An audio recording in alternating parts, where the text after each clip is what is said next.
MCC 26 batch সাধারণ গণিত 16.3 পরিমিতি চ্যাপ্টারের অনুশীলনী একটি অঙ্ক রয়েছে 2 নম্বর অঙ্ক। সেটা হচ্ছে প্রতি মিনিটে 66 মিটার বেগে এত মিনিট একটি ঘোড়া একটি মাঠ ঘুরে এলো, ওই মাঠের ব্যাস নির্ণয় করো। এটি শর্ট কোয়েশ্চেন আসার মতো একটি ম্যাথ, এই পরীক্ষায় চলে আসতে পারে এবং ইম্পর্টেন্ট একটি ম্যাথ, শিখে রাখা ভালো, এমসিকিউতেও চলে আসতে পারে। তো দেখো, আমি প্রথমেই একটু অঙ্কটা বোঝার আগে একটু বৃত্ত নিয়ে আলোচনা করে নিই, কারণ এই অঙ্কটায় যেটা বলছে সেটা হচ্ছে প্রতি মিনিটে 66 মিটার বেগে এত মিনিটে একটি ঘুরে একটি মাঠ ঘুরে হলো। তার মানে মাঠ ঘুরে এলো, এখানে একটা কথা আমি একটু ওই মাঠের ব্যাস নির্ণয় করো, এই কথাটা দ্বারা তুমি কিন্তু বুঝতে পারছো যে ওই মাঠটা কিন্তু বৃত্তাকার মাঠ, যেহেতু মাঠের ব্যাস নির্ণয় করতে বলছে, রাইট? আর ব্যাস কার হয়? অবশ্যই বৃত্তের হয়। তাহলে ওই করতে বলছে, অবশ্যই মাঠটা কেমন? বৃত্তাকার একটি মাঠ। এখন ওই মাঠটা ঘুরে এলো, কে ঘুরে এলো? ঘোড়াটি ঘুরে এলো না, বলো? তার মানে ওই মাঠটা আমাদের আগে কল্পনা করতে হবে। একটু খেয়াল করো, দেখো, এটা হচ্ছে মনে করো আমাদের বৃত্তাকার মাঠ, এটা হচ্ছে আমার বৃত্তাকার মাঠ, এটা ধরলাম আমি বৃত্তের কেন্দ্র। আর যেহেতু আমার বৃত্তের কি ওই মাঠের ব্যাস চাচ্ছে না, বলো? তার মানে আগে বৃত্তের কেন্দ্রকে আমি ও ধরি, আর এই বৃত্তের ব্যাসকে আমি আর ধরি, এই সরি ব্যাসার্ধকে ধরি আর। আর এটা কি বলতো, এই বৃত্তের কি হবে বলতো? এটা হবে কি বৃত্তের ব্যাস হবে, রাইট? আর আমার লাগবে কি? ব্যাসই তো লাগবে। এটা তো বৃত্তের কি ব্যাসার্ধ আর, আর এটাও আমার বৃত্তের কি আর না, মানে ও কেন্দ্র বিশিষ্ট এই যে বৃত্তটা, এটার নাম যদি এ দিই আর এটার নাম যদি বি দেই, তাহলে ও বি ও আর, আবার ও এ ও আর, আর টোটালি এ বিটা কি হবে বলতো? আর যোগ আর ইজ ইকুয়াল টু 2 আর ইজ ইকুয়াল টু ব্যাস। আশা করি আমার কথা বুঝছো, এতটুকু আমরা সকলেই বুঝি।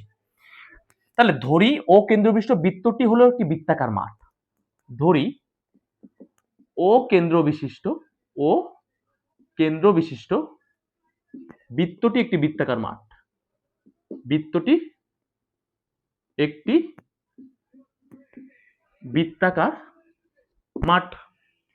এখন ভাইয়া এতটুকু যদি আমি বুঝে থাকি, আমার আসলে ফাইনালি ওই মাঠের ব্যাস তো বের করতে হবে, দ্যাট মিন্স কি 2 আর বের করতে হবে। মানে আর যদি আমি জানতে পারি, তার মানে আর এর সাথে আরেকটা আর যোগ করলে আমি 2 আর পেয়ে যাবো, বা বৃত্তের ব্যাস পেয়ে যাবো, বা 2 গুণ করলে আর এর সাথে আরেকটা যোগ গুণ করলে, বা অথবা 2 গুণ করলে, মানে 2 আর বানালে আমি কি পেয়ে যাবো? বৃত্তের ব্যাস।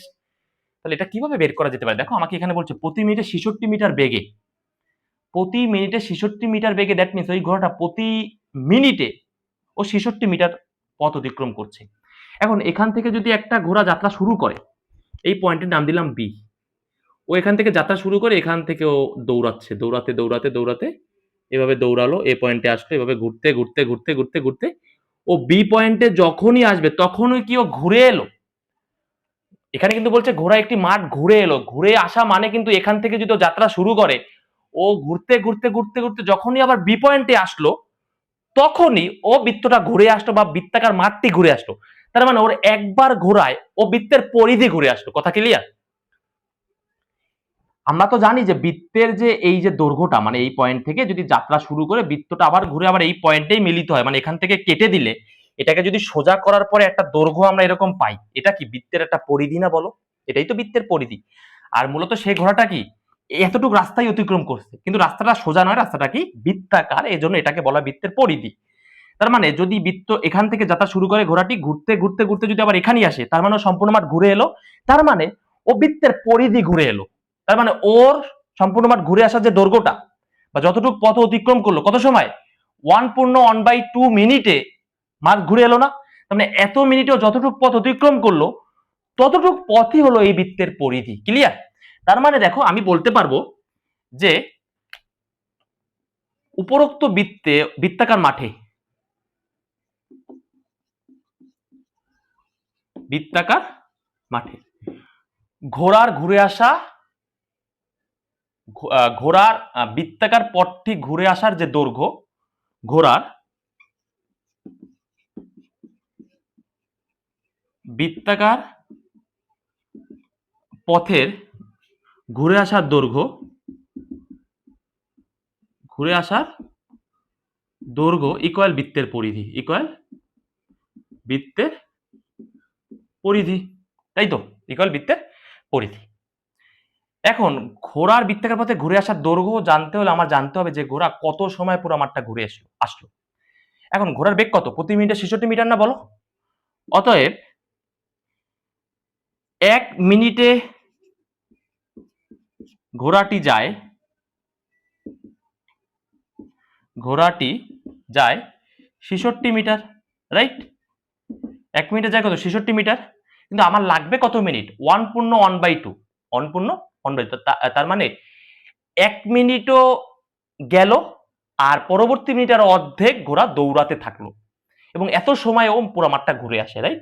তার মানে 1 পূর্ণ, আচ্ছা এখানে 1 মিনিটটা আমরা ইংরেজিতে দেই, আর 1 পূর্ণ 1/2 মিনিটে, মিনিটে, বা এই 1 পূর্ণ 1/2 কে আশা করি তোমরা ভগ্নাংশে নিতে পারো। সেটা হচ্ছে 2 এর সাথে 1 কে গুণ করতে হয়, আর উপরেরটার সাথে যোগ করতে, মানে লবের সাথে যোগ করতে হয়। তাহলে 2 অক্ষে 2 আর 1 এর সাথে যোগ করলে কত? 3। তাহলে 3 হয়, আর নিচের হরটা হরই থাকে, নিচের হরটা হরই থাকে। তাহলে 3/2 মিনিটে, তাহলে 1 পূর্ণ 1/2, দ্যাট মিনস 3/2 মিনিটে ঘোড়াটি যায়। অবশ্যই 66 সাথে 3/2 কি গুণ হবে না বলো? এত মিটার। তাহলে এখানে হবে কত? 33 গুণ 3 মিটার। মানে ফাইনালি এখানে আমরা পাবো 9 মিটার। তার এটা আমি পাইলাম কি? মানে ঘোড়াটির ঘুরে আসা পথের দৈর্ঘ্য। আর ঘোড়াটির ঘুরে আসা পথের দৈর্ঘ্য মানে কি? বৃত্তের পরিধি। ধরি